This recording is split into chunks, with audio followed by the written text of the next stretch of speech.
Welcome everybody. Welcome everybody. Another live stream here on my channel. The second episode of my brand new series called Meet the Artist, and I'm very happy to announce today's guest. He's one of my early bass childhood heroes, if probably the bass hero of mine from an early age. He's a protector of funk, as he just mentioned.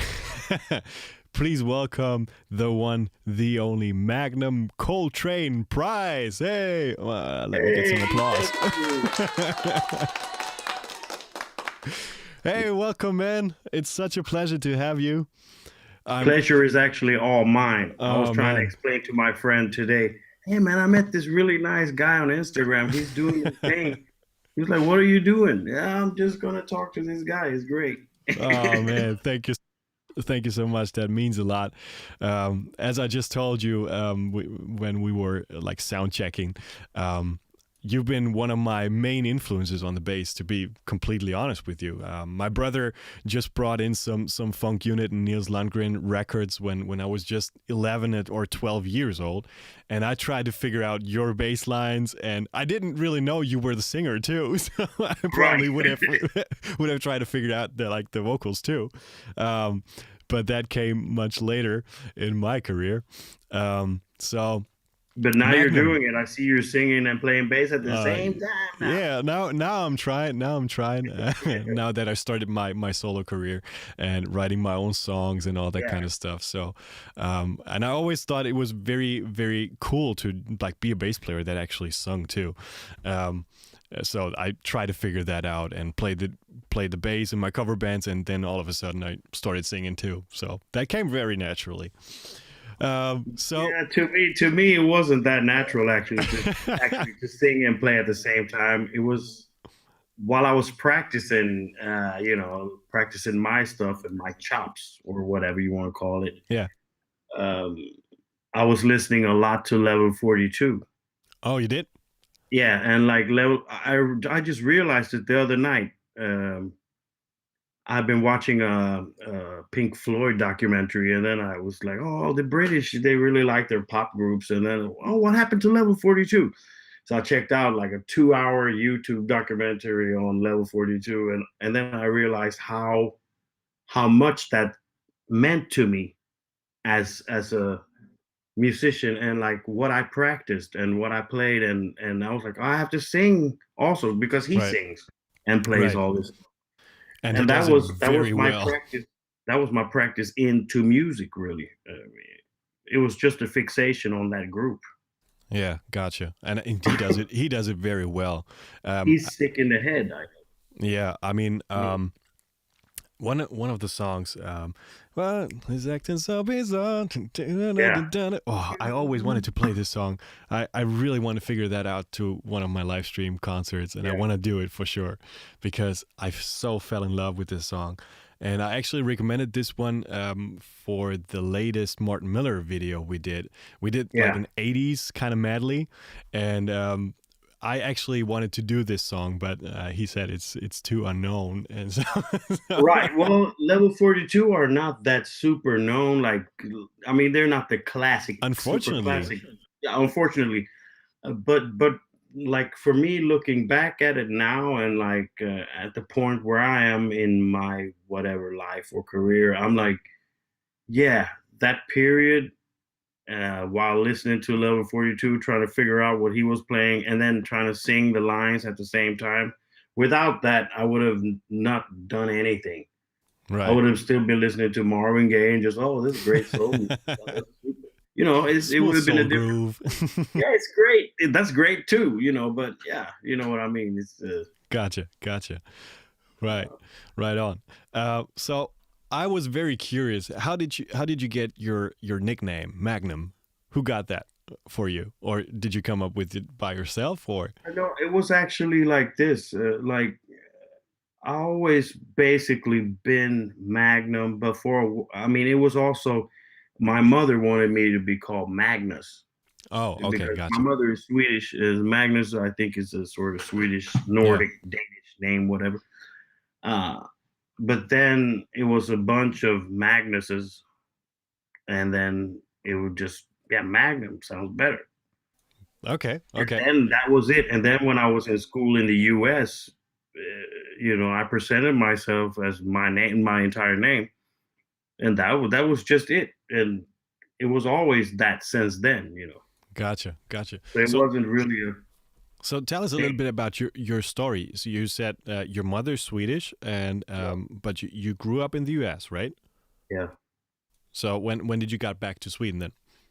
Well, it's been a lot of moving back and forth, so I can't hardly I mean, I couldn't specifically without mansplaining it.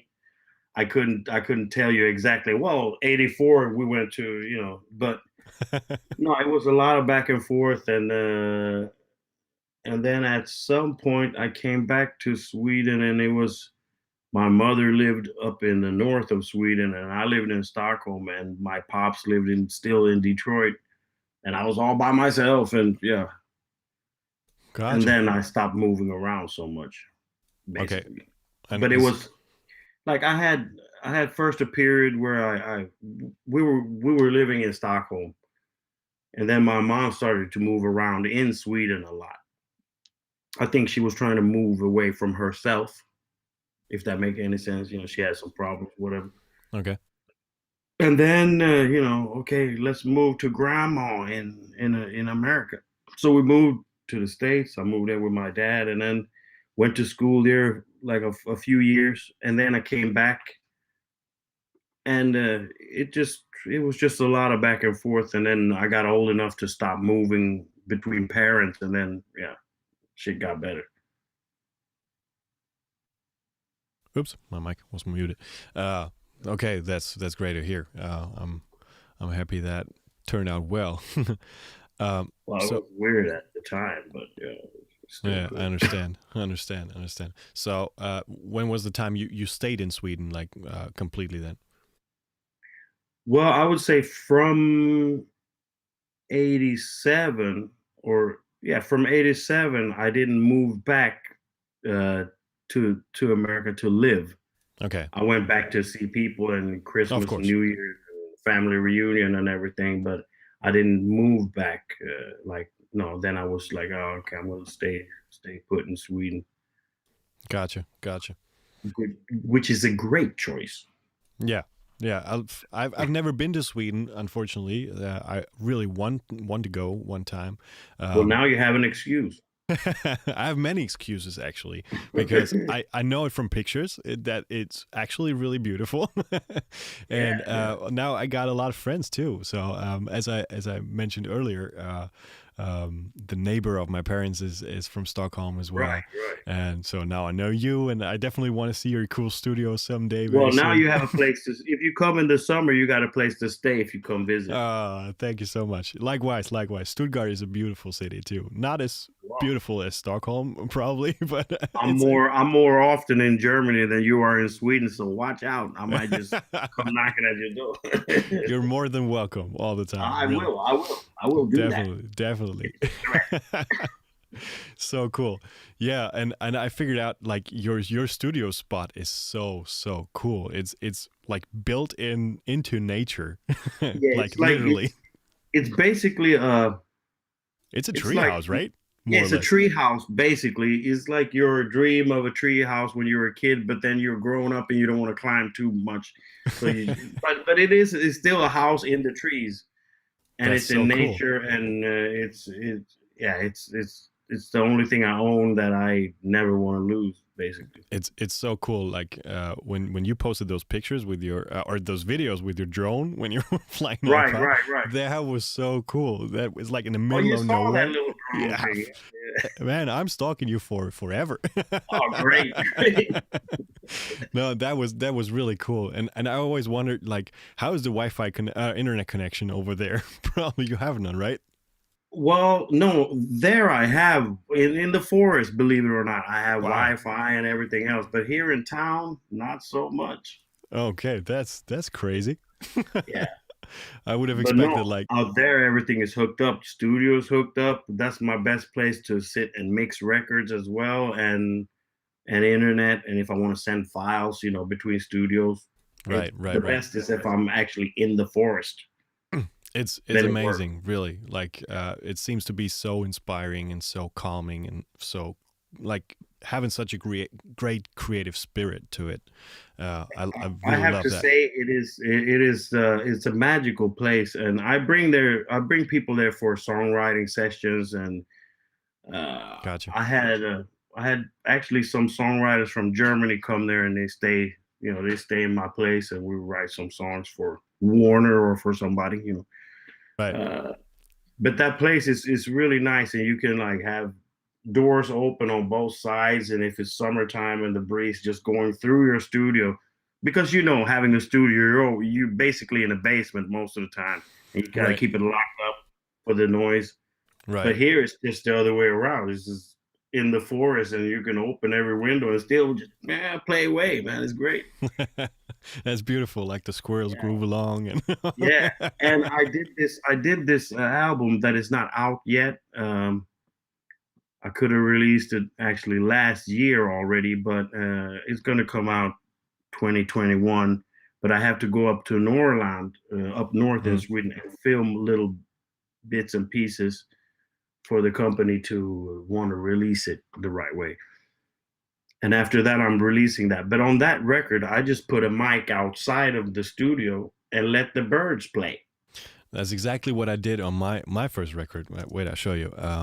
You Uh, did. yeah, yeah, I did. There I'm was not like so original after all. God damn well, it's a song I call Home, and it's on my Honesty record uh, from 2017.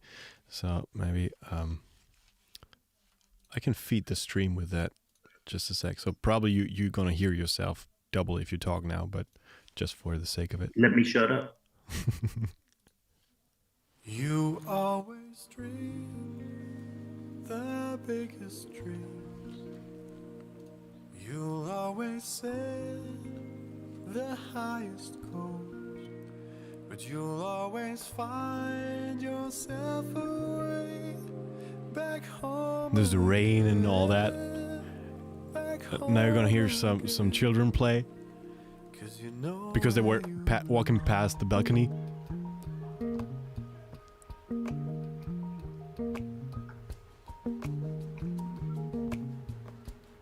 But that's the best. And so on and so forth. No, but I love that. Just hanging a mic outside the studio, just get some of that and just put it in on the track. Wait, But, need to but mute it. this was Here we like before midsummer, and the birds were like going nuts. It was well, it's their season of 24/7. time. It's their season of year. Yeah, yeah, right before midsummer, man. It was 24/7, just cold, man, Wow. cold. Beautiful. Yeah, I love stuff like that, and I thought to myself, so if I called this song, this is just an intro track of my record, and if I called this song Home, I think it would have been really nice to just capture some very sounds of home. So I even Yeah, recorded my coffee machine that I that I run every day, like some wine glasses and like I just love that. I anything love that reminds me of home, and Yeah. it's just a beautiful kind of sphere to it, and I love to listen to it. Oh, that's the thing, and sometimes because writing music is one thing. You write the song and you have an idea, and you have maybe a lyrical idea, like I want to get this thoughts out of my mind, whatever. But then it's also the different sounds of your life, like, and I feel that unfortunately there's less of that nowadays.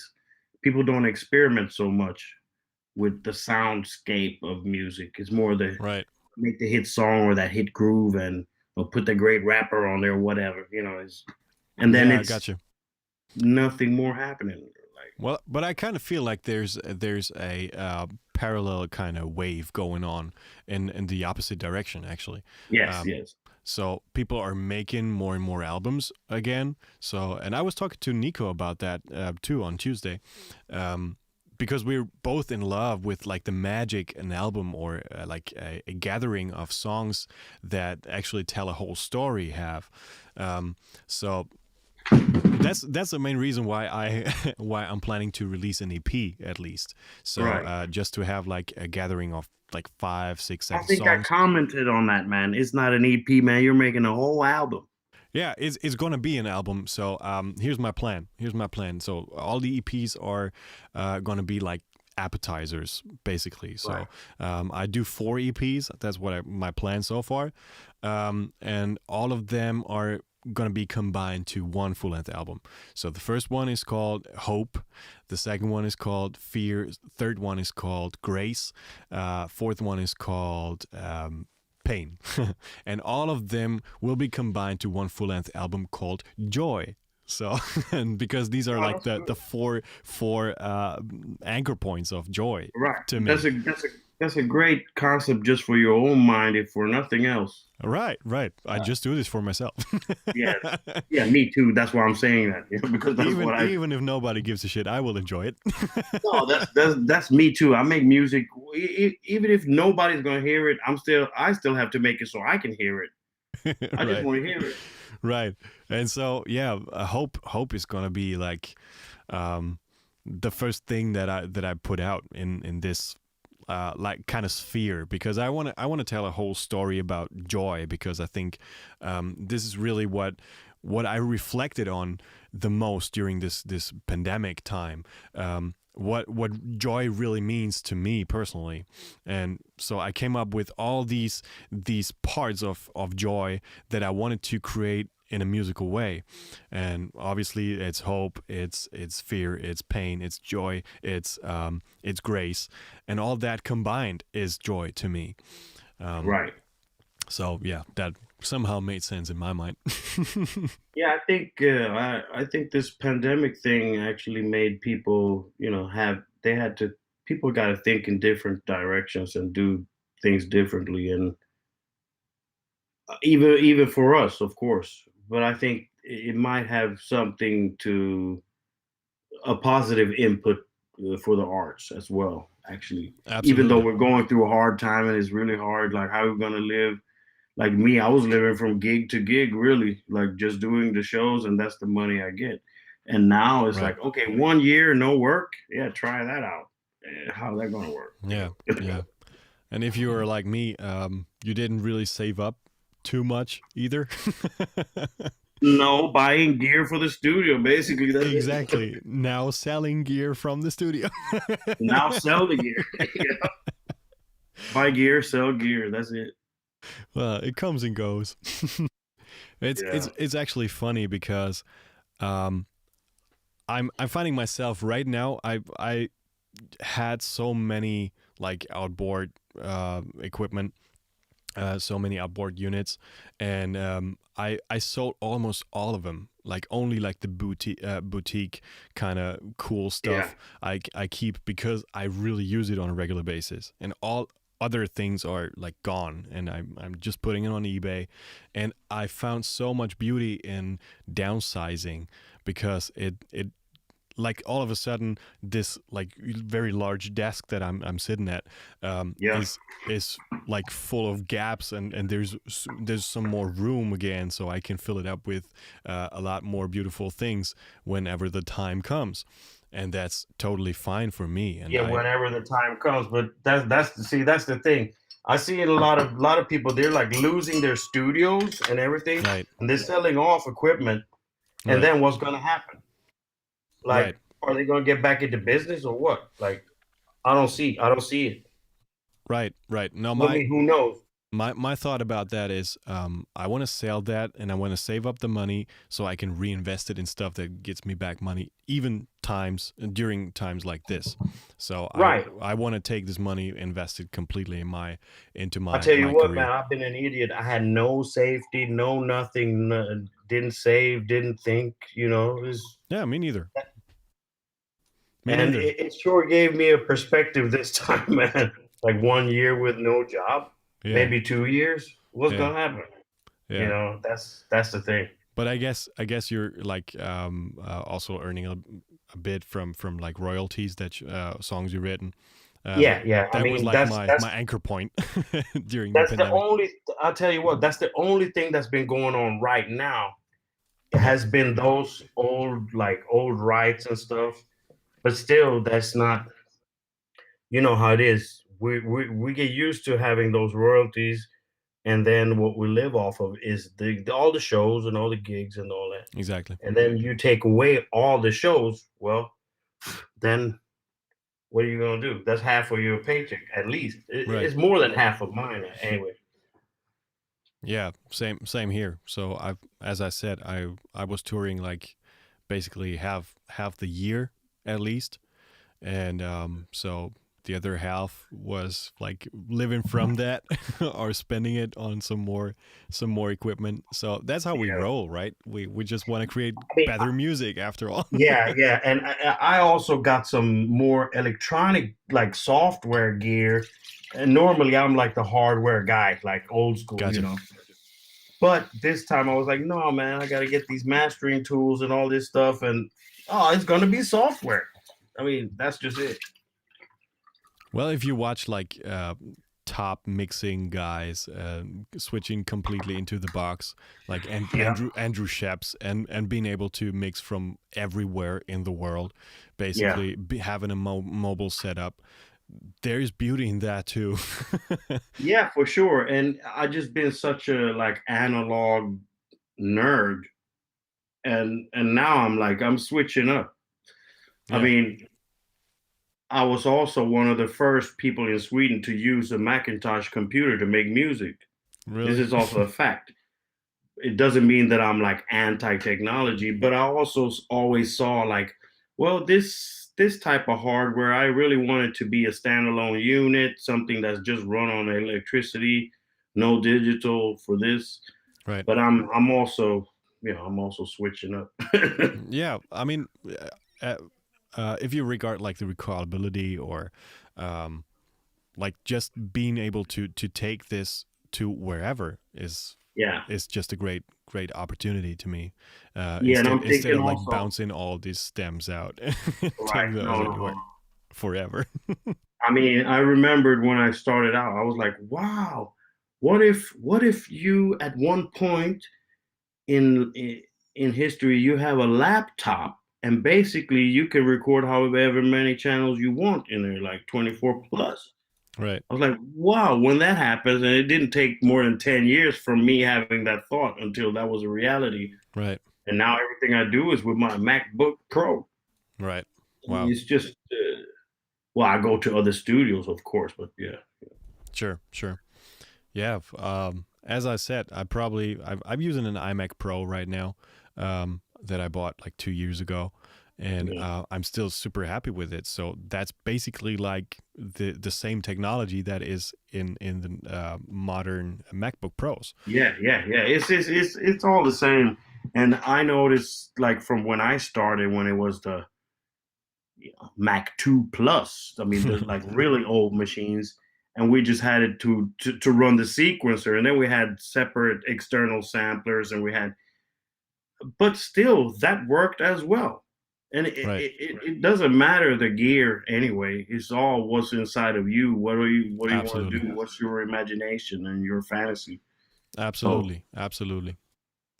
but Yeah. you know that as a songwriter, of course. Ah, Well, I was very like technology driven too for a certain yeah, amount of years, I guess, and I actually like got back from that a little. So all my songs are written like exclusively on guitar and vocals right now, or on piano, guitar, piano and vocals, or like bass and vocals. So I keep it very simple to like a very later state, where I like sit down and produce the whole thing, and it probably like 90% of the times it takes like a completely different direction production right. wise, because like every song would sound like a dramatic pop ballad if you Well, if you produced it like that.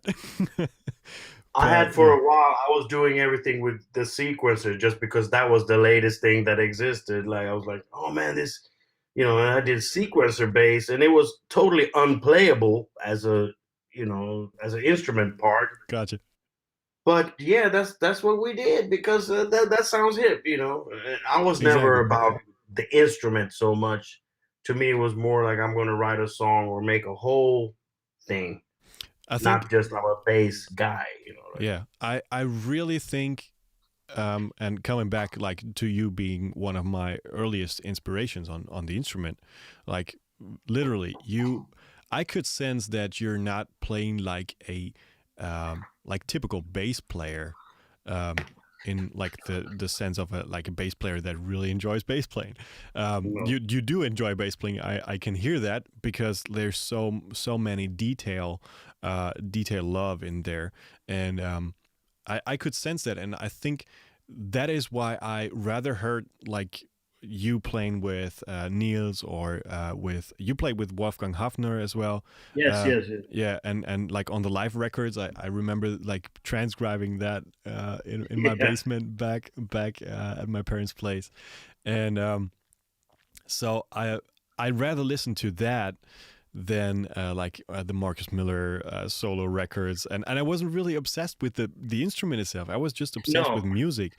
Just bass just happened to be my vehicle to get see, there. that's exactly what I'm talking about. Like I wasn't like, oh, Jaco Pastorius, Stanley Clark, all these people are the greatest, and that's the only thing I care about. And the same thing goes for Mark King from Level 42, actually. But it Gotcha. was the fact that, oh, here's a band, here's a song, what's going on in the song, you know, that was my whole. It was the whole music, not Right. not. I didn't even want to dissect it to where what is the bass player doing or like. And I think that's when it comes to playing the bass, um, you could be conventional, you know what I mean? Right. And I don't want to be conventional, but at the same time, I'm not trying to be unconventional. I'm not trying to do anything special. I just Mm. want to play the songs. Yeah. But then again, sometimes that is the special thing. Exactly. You, I was just about to say that. you know, I think this is the beauty that lies in Sting's music, for example. yeah, Uh, I could sense a lot of like detail in there, like bass detail that he probably enjoyed to do in the studio or like when songwriting, yeah, that probably never like the ordinary listener would never hear that, but bass players go, yes. yeah. No, that's And- the thing. That's the thing. Yeah, other bass players be like, "Hey, I heard you. I heard what you did." You know, yeah, or but Paul right, McCartney. Paul McCartney is another example, or Geddy yeah. Lee, or I don't know, like But Jack it's Bruce. about doing the little thing on the song that is the key thing, you know. Right, And if you can manage that, right, which is a tall order, I admit it's not always easy to be natural and just play the song right. because in so many. I've been in bands where you're almost supposed to be a solo guy, and I'm not a hip solo guy. Like I want to play the groove and be in the groove and be in the pocket with the drummer and just Yeah. mind my business. Yeah, Uh, yeah. Would you say, because it's funny that I mentioned all these bass players right now, and just realized that all of them were singers too. Um, yeah. and would you say that being a singer too helped you with like figuring that kind of character out for you? Yeah, uh, in the sense that when you're singing and you're listening to the chords or to the flavor of the chord or the voicing of the chord, and then the bass can do something different and something different in the back. Right. Then it's like, and if you are both the singer who got the top line and you are the bass player who can change around the bottom, you can be the king. You know what I'm saying? Right. You could be the king In, anyway. yeah, yeah, well, you know what I'm saying. It's like if Right. you're doing those two things, you have such a big control over the music Right. because you're both in the groove and you're both in the chord in the harmonics, but then you're on top with the vocal and you can like, Right. I'm changing up this way. Yeah. Yeah. So Yeah. yes, I think as you just like explained that, I think to me that is a very crucial part of like being musician kind of bass player instead of like a bass player. Right, Um, right. I because always made that distinction actually. If yeah, someone is a musician, or are they like, instrumentalist, yes. And like there's a big difference because some people they can't just play the song. right?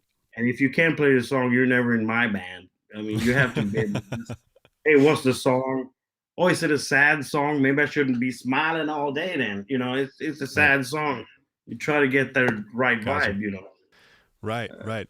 And to be completely honest, I was going through some major changes to get there, or I don't know if I even got there yet, but but I could feel like I got there with my original music much more than like being a sideman somewhere, because I'm like writing my songs in that way.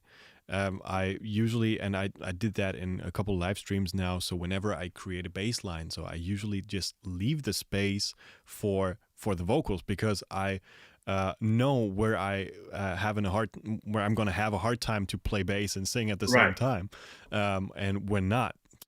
So I always try to keep that in mind when like writing, and that helped me a lot to like do that as well for other artists after that, because I was considered to be a very virtuous kind of fast solo guy Yeah. in the very early years of my career, because I was very young. I was into jazz. I got a scholarship for Berkeley College pretty early in my career, Oh, that's great. and that's wonderful. And I was always, and I'm completely honest on that, I was always much more into composition than I've ever been into bass. To me. I keep telling everybody the same thing. Yeah, this solo is great. Oh yeah, that drummer got a badass groove. But if nobody wrote that song, Right, none of that would exist. You know right, what I'm saying? And right, to right, me, I tell them all the time, it's not about the singer, it's about the song, or it's always it's about the music being played, not who is playing and or how they're right. playing it. I'm not interested in that. That's why sometimes, especially with funk, we go to all these festivals. You get to check out really good bands as well. Sure. But sometimes it's just they're just gonna try to impress people with their playing or like slap technique or. And I'm like, I yeah, never that's figured great, that but out. where's the song at? Where's the song, bro? Right, right. Yeah, and I never Now really figured that out. Mark King in level 42, he figured that one out. He Right, got right. that down, man. Like playing an amazing bass line, totally super complicated And and sing at the rhythmic, same time. and then just sing it like it's a pop song. Like, Right, yeah, right, because they're gonna be at the same festival as Simply Red or some shit. I right. mean, I've I think the same thing about Geddy Lee from Rush. I yeah. mean, he's playing some heavy shit, and I wasn't really aware of that until I tried to play and sing one of them. So that was really tough. But when you try to do the same thing, then you're like, okay, my brain needs to work together with the Right, other side of the brain. right, right, It's right. hard. But And it's for a while I was doing a lot of rapping as well with I know the that. funk, like playing bass and rapping at the same time, trying to keep a groove and rap. Uh, I can't wait for one more rap to happen very soon. yeah, but the thing is, it was so many, and maybe I shouldn't have cared about that. But of course, if you don't feel like you are someone great, you're gonna listen to what people say. And then a lot of Right, people they were like, I got the feeling that as soon as you rap, if you rap for 4 fucking bars, you are a rapper, and they forget everything else you do. I was right. like, don't call me the rapper when I'm actually the bass player, singer, and songwriter, and mixer and mastering for the same album. And you want Yeah, to call me a rapper because I had 8 bars of rapping. yeah. I got that. That's bringing a person down. So I just Yeah, stopped all the rap, basically. that's a very interesting perspective, and I totally agree Because I was like, because don't they see what the fuck I do? right, right. Like, It's the you same don't need thing. to It's rap. the same thing if you're like considered a virtuous. Cheers. If you're considered a virtuous bass player and everybody's waiting for like a 2 minute solo to happen, Yeah, they're waiting uh, for the solo. Like, right, it's like we're playing songs here. Why don't you dance? right, Don't worry about the solo. exactly. Yeah, but I think it's our job to communicate that in the right way, Yeah, especially for like when sure. if we announce a song, Yeah, we should definitely like show how much this actually means to us. So yeah. it's our job to do that and to Plus, do the it is pre-framing work. it. And I noticed that many times, you know, especially in the funk unit, and we go on tour all over the world, and sometimes, you know, lead guy will say, "Well, now we're gonna play this song by whoever wrote it," and then you might get to know who's gonna play solo on it. But to me, it would be like, yeah, now we're gonna play a song by our guitar player who wrote this funk song, and it's great. That Mm, should, to me, that's the most important part. right. Like who did what, and plus, without that groove or the invention of the groove of that song, That would have been no there's no solo. song. Yeah, you can solo it all day you want. It's nothing. Right, So right. yeah, but I think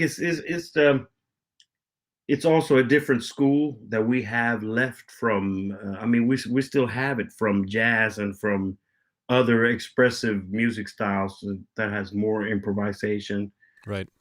and uh, and I think for that specific genre of funk that we're doing with the funk unit and Protectors of the Funk, solos have not really. I mean, there's a part for it, of course, especially with Nils. But Sure. if you look away from that, the big part is the music and the grooving and jamming. That's the main Right. to And the get pocket into that itself. hypnotic funky mode, where you just, oh man, yeah, I can't think anymore. That's where I want to be at, where I don't think about Trump or nothing. You know, Right. Right, right, it's right. just the groove. It's just the groove. I can't think about no paying rent. I don't know what you're talking about. That's where I want to be at. Right, right. I totally get that, and um, I want to share this experience with you. I was in LA in 2019 for a couple months, and I've been going through a whole lot of shows, like all kinds of shows and concerts, and I've seen like everybody that I wanted to see ever in my life, and probably you know that I'm a huge fan of John Mayer, and I just love his music. I just love his approach on songwriting, and I do uh, too. yeah, everybody does, I guess. Every Everybody musician, loves that kind of quality. It's right? easy. And to see that, I mean, I saw him for the first time in the Forum in LA, and so I was sitting like up there somewhere under the roof. Very far away from stage, like the cheapest ticket I could get. Um, but still, like the sound was so amazing, like mono, obviously, because there was only one line array heading my way.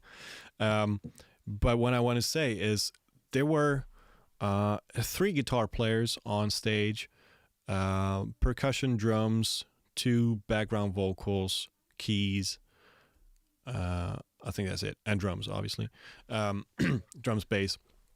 So I don't know, like 10 people on stage, and they created something that I've never experienced ever before on a stage. They just celebrated music, like literally, Hmm. and even John himself. So if you know him from interviews or so, he can be very like a little bit about his ego and all that, but Well, that is I'd such give it to him. right. He can do that. He's fucking John Mayer, man. Right, He right, can. right. But he like on stage, even if he took a solo, he would not play the solo for the people. He would play for himself and Right. to celebrate with his musicians on stage. He would turn around to his band, just smiling at each and every one of them, Yeah. just sharing like this experience, this moment with them. Like, and obviously, like Pino and Aaron Sterling was playing drums. They were like holding the groove so nicely for him. And that was like the most respectful way of making music I ever experienced, even if it took like two solos in a song. So like Yeah. the recorded solo that everybody knows, and let at the end like add like a free Yeah. ad lib kind of solo. And still that would not have the least impression of like he's serving his ego right now. No, not at all. He's totally serving the music, and he would give any musician in his band the spot he deserves, he or she. Yeah. Um, because he obviously had a female background singer too. She got her spot too. Um, and that was such a nice experience, so natural, so inspiring. And to be completely honest, I went to Toto 2 weeks after that, and that Yeah. was like the total Steve Lukather show. It could Yeah. have been him solo.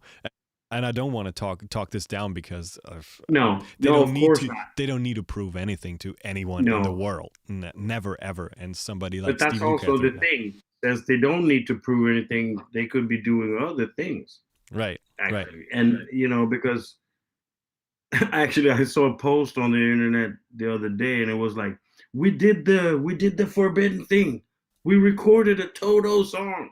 And it's like, yeah, that's kind of forbidden. Why would you do a Toto cover, man? It's like We did a whole medley of them, and yeah, it got like 2.5 million views. Yeah. yeah.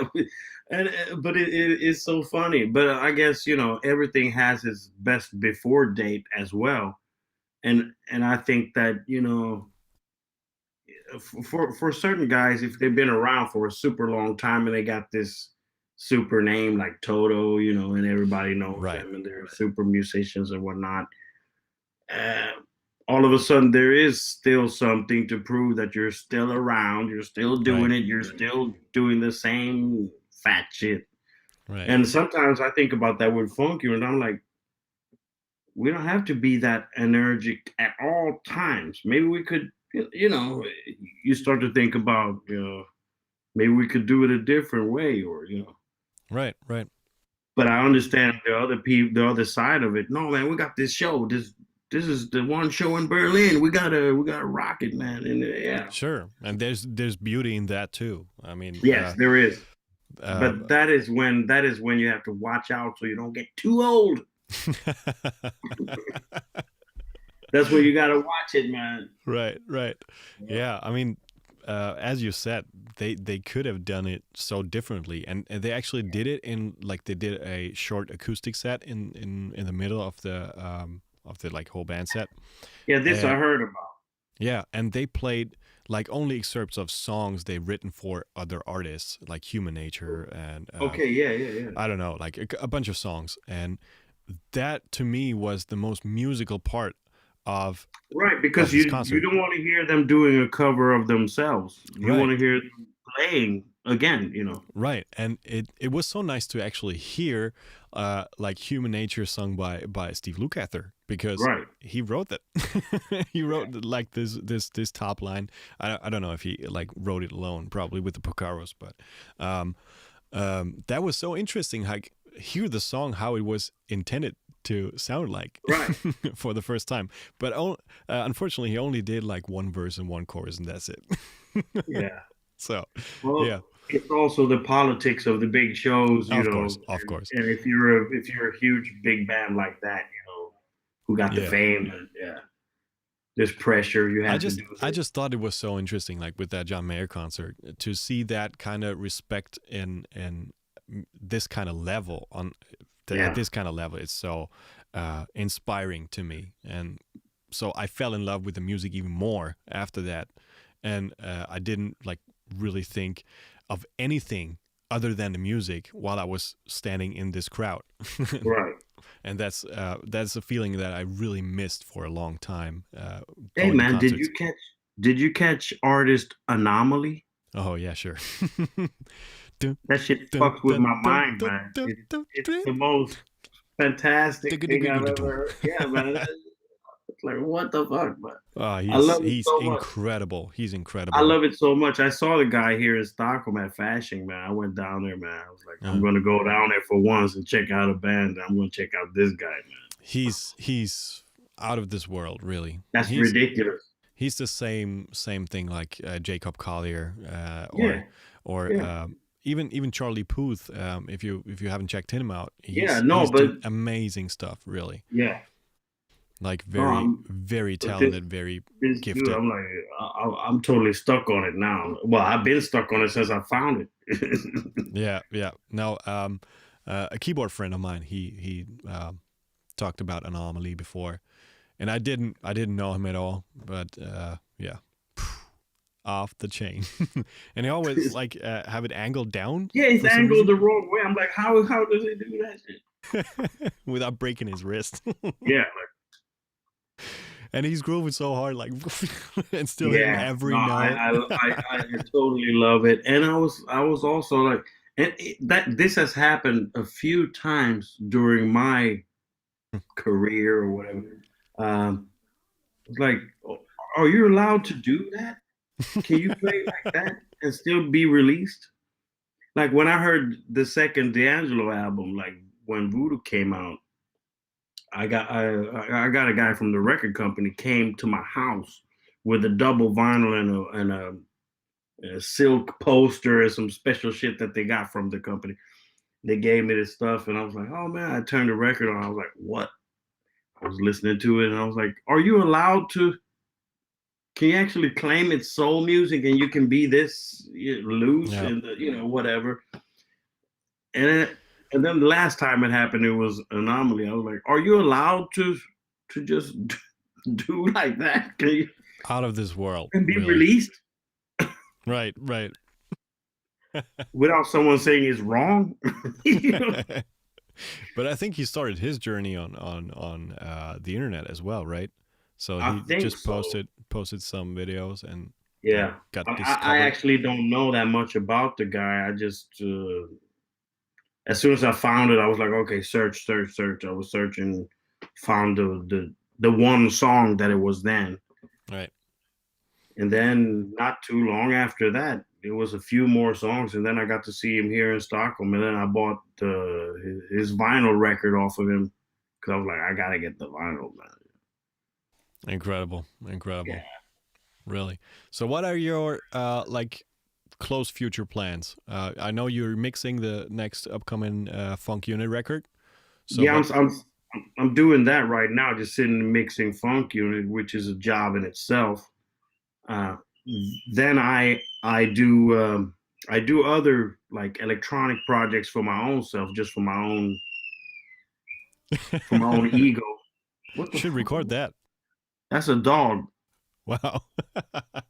That's crazy. My daughter is coming home. The dog is going crazy. Uh, But no, so yeah, I got that funk unit thing. I'm mixing that, and then like I said, during this Corona time, I've been making music, and like I got to release all that mm, because I don't want to come to the situation where I always am, where I have like three new albums or projects that I didn't release, yeah. and I'm, what am I gonna do? What am I gonna do? And I got all, well, just release the music you made, and Yeah. but then it's like, why should I release it? No one is listening. What am I doing? And then I talk to people like you and other people on the internet, and I realize, no, there's actually people listening to it. They are Absolutely. hearing our music.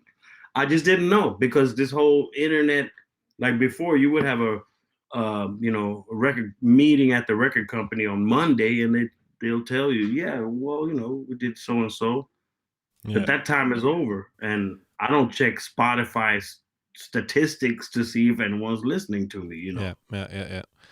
Well, But it's a very very tough time. At the same time, it's a very very great it's a time. great time. It's a Right. great time and a tough time. Exactly. I just feel that maybe for people like me who are in that generational switch, who started right before it came to this, Right. um, it's easier for me than for people who started way earlier who are still active, because I'm still a friend of the machines and the internet. But Right. at the same time, I was used to having a record company do this, and the publishing company did this, and then I could call someone who did the other shit. Right. Now Right. it's like, get an app for that. Get an app, and then you log on to Google, and and I'm like, what the fuck? Yeah. Yeah. I'm just working on very like a full course and full training on online marketing, Let me because be your first student, sir. yeah, will do. So I'm trying to figure that out, and this is like a whole coaching with, I don't know, like 120 videos. So I paid a bunch of euros for that, but I Right. guess it's worth it because nowadays, if you know the tools that are available to you and you know how to use them, you can really get on this kind of path very Yeah. fast. And so I wasn't really aware of all the possibilities that there are with like online marketing, email marketing, and you can get so many people to listen to that. And so basically like the whole music industry changed into this exchanging of services more than like okay, Right. here's my art, Yeah, here's and my stuff. yeah, here's my art, and do whatever. So Yeah. this is not how it works anymore, unless you're landing on some kind of editorial playlist from Spotify or Right. so. I mean, some people they might have the luck or the fortune to be on a whatever major label or something that still has this kind of service minded thing. But for Tom, Dick, and Harry and 99% of the people, no, it's Right. a different time now. It's but it has been a good thing to actually check you out and see what you're doing because I'm like, yeah, I see what he's doing, and that's great. And oh, how interesting! Here's he talking to this musician, and it's like that's great. Right. Yeah, I mean this like series that I just about to start now. I mean, you're the second guest that I Yeah, introduced now, so this is a brand new series, and I think this is very very cool because people are actually discovering people that might be in the same genre or not, or maybe not. I probably won't even like only invite musicians. So I want to no, invite like personal coaches or like philosophers, actors. I don't know, like any yeah, kind of creative people, just to inspire some people around the globe. And um, right. I think that's the best thing we can do, especially during like a time like this right now. Yeah, it um, is special times, that's for sure. right. And as I told you, like all my inspiration for songs is coming straight through like TV shows right now because I'm not experiencing anything outside. And usually I would have like stories to tell. Yeah, So but there's no stories from my outside life either. I go to the studio. I'm sitting there by myself. I'm still within my own bubble. I go down to the bar, but that's my regular place, and there ain't nothing to talk about down there, man. right. Well, I'm still very happy with my fiance, so there's a lot to talk about that. So Well, yeah, like my song "Can't Get Enough of You" last year. yeah, So I that still still can't get works. You enough. can still do love song. I mean, that still works. Yeah, she's all They didn't around. I kill mean, love in the pandemic. You can still love.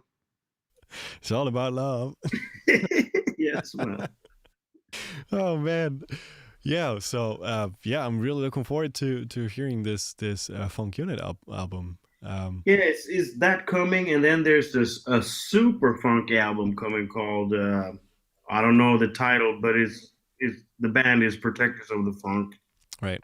I mean, we did two tours in Germany or Europe, and then it took a whole long time. I made one record that we never recorded, and then Mm. me and the other bass player, because we're two bass players. Okay. uh, and now we finally made that record, and I mastered it last year, and yeah, we just gotta get our thumbs out of our butts and make a video, and then we'll release it.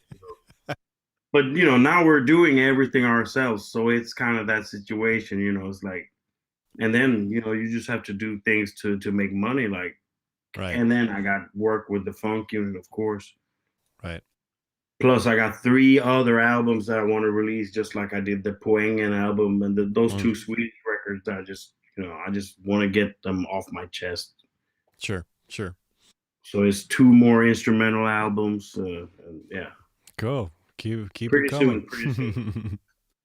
You keep it coming, man. That's Yeah. sounding very very cool, and I can't wait. As I said, I will listen to all of them, But and it's weird, because these times we're all working on our own. We're all by ourselves. right, There's no one, how people think things are getting done is, oh, it's a company and they had a lawyer and there was a meeting and somebody did something, somebody said, no, it's not like that. I'm just doing shit for my own self, right, like right. like we all are Yeah, these times. same here, same here. I'm like literally all on my own all the time. Yeah, me too. And I'm like, am I going crazy or is it just this is the way it is? Yeah, yeah. Right, right. Yeah, but I mean everybody's setting up some kind of home setup to record, and so you can actually easily exchange creative thoughts or Yeah. so I even collaborate with my drummer just this week. Actually, he played three of my songs, and so we did like a short Zoom, and he showed me some stuff that he played, and I was giving him feedback, so that works fine. Do But you know do you know a band called Pimpy Panda? sure, sure. I'm good You friends with know them? Alena. No shit. No shit. Oh he, man, he yeah, sh- I know those guys a little bit. oh, cool. And Nico, the singer, he's amazing too. Yeah, but the drummer, The drummer is called what's his name again? I know him too. I will cut off a hand for him. Well, Uh, my own hand, not his hand. what's his name again? I can't I remember. just forgot, but I know his name. I mean, he. Well, Alana and I we played a lot together. I was playing in her gospel group, Okay. where we played some contemporary gospel stuff, and Isn't it cool? I could drop somebody and we actually know them. that's very cool. The world is so small, Yeah, man. especially in Europe. Yeah, Europe is so small, man. So small. No, Elena is a wonderful singer, and I met her when she auditioned for a master's degree at my university where I studied, Hmm. and so I don't know, like we just kept in touch, and we did this gospel thing, and she sung on two of my huge concerts. So I had this huge band with like 14 people on stage, and she was singing backgrounds. She was singing backgrounds for me at my bachelor's degree concert, so Oh, that was really cool. Along with her like musical brother John Alexander, who is a very funny dude too, and a great singer. So yeah, I know Alana for a very long time actually, but she moved back, I guess. I know her dad was pretty sick, and I think she moved back, okay. unfortunately. Yeah, I heard something like that. Plus, it was last time I heard them play, they had like three singers, I think. Well, Yeah. one was a rapper guy more, Okay. and then I don't know if they're all still in the band or not. But I was hanging out at this place, Red Horn District, where they record because Okay. they're recording over at a good friend of mine's place. Oh God. Yeah. Yeah, bro. Here's another friend of Alana in the chat. She's called Tansy Davis, also a dear friend of mine. Um, Yeah, we and know Tansy Davis. you know her? Well, no and no, but I Oh, know okay. her from my all my electronic contacts for show. Okay, okay. Yeah, no, she knows Alana very well too, and she just said that she's back in New York now. Okay, yeah, Unfortunately, and yeah, yeah. Vincent, I did hear something like this yeah, because they were talking about that the band wasn't going to look the same, and it was yeah. But I played with the singer with Nico as well a couple times. He's amazing too. Like yeah, having the same kind of range as I'm working in, like the baritone voice. So that's very interesting for me always to hear that yeah, yeah, yeah. how he's working out. But he's a fantastic, phenomenal singer, really. So But cool. that I think they're a very talented band. Actually, I heard their last when they were recording over there in this place in Right. Horn. I don't remember the rest of the name, but Horn something. Okay. Okay. Uh, They're from the Cologne area, right? I think. Yeah, I think they are, yeah. But this is more up in it's quite a bit from them where they recorded at the Red Horn District. Red Horn District sounds like Hamburg to me. You should check it out. I You can will. find it on the internet, and it's a really cool place. My friend got that place. It's a music club and everything Okay, else. I will. Yeah, I check will it check it out. out. And studio Nice, nice. I and will definitely livable. check it out. Yes, and if you don't eat meat, it's perfect place. Oh, I don't eat meat. Me neither. Oh, so we got so much in common, man. See, I told you. Yeah, no. Man, it's been such a pleasure talking to you. We got one full You too, hour. man. We got one full hour, so I Is think that an hour? I can't even believe it. yeah, me neither. And we all already chatted like before that to sound check. Yeah, man. I hope you just enjoyed this as much as I did. I I thought it was super fun, yeah, but I had to go to the little refrigerator to get a beer. you should. Okay, Hey, why not I evening grab my bass while you do that. for sure. So why not close today's live stream with a little bit of funk, like a funky tune that my people love. I know that. Do it.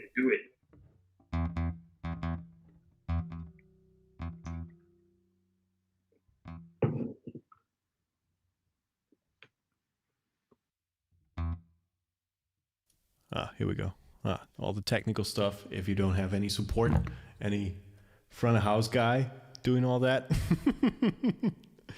All right. So I know you're a big fan of space and all that kind of stuff too. So here we go. I get lost with my baby, looking in the sky view. It's just one thing we love to do. Imagine how the planets came into existence. Supernatural. Imagine all the stars up born could be a sun much brighter. And think about the beauty of the worlds we cannot see. I love it when I'm feeling small and things we thought would matter are fading. And I know there's light beyond the moon, shadows in the room, a soul that lives inside of you. There is a God between the clouds, knows what it's all about, but I can't seem to understand this mysterious world. This mysterious world.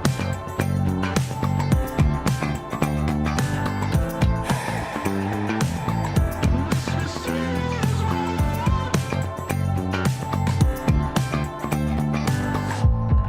And every time I look up, I wonder who's watching too, from a world so far away. Imagine how the planets came into existence. Supernatural. Imagine all the stars up born could be a sun much brighter. And think about the beauty of the worlds we cannot see. I love it when I'm feeling small and things we thought would matter are fading. And I know there's light beyond the moon, shadows in the room, a soul that lives inside of you. And there is a God between the clouds, knows what it's all about, but I can't seem to understand this mysterious world. Whoa. This mysterious world. It's so mysterious.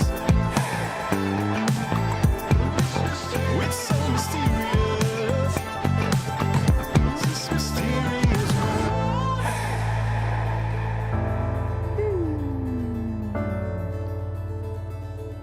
In this mysterious world.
Mysterious world.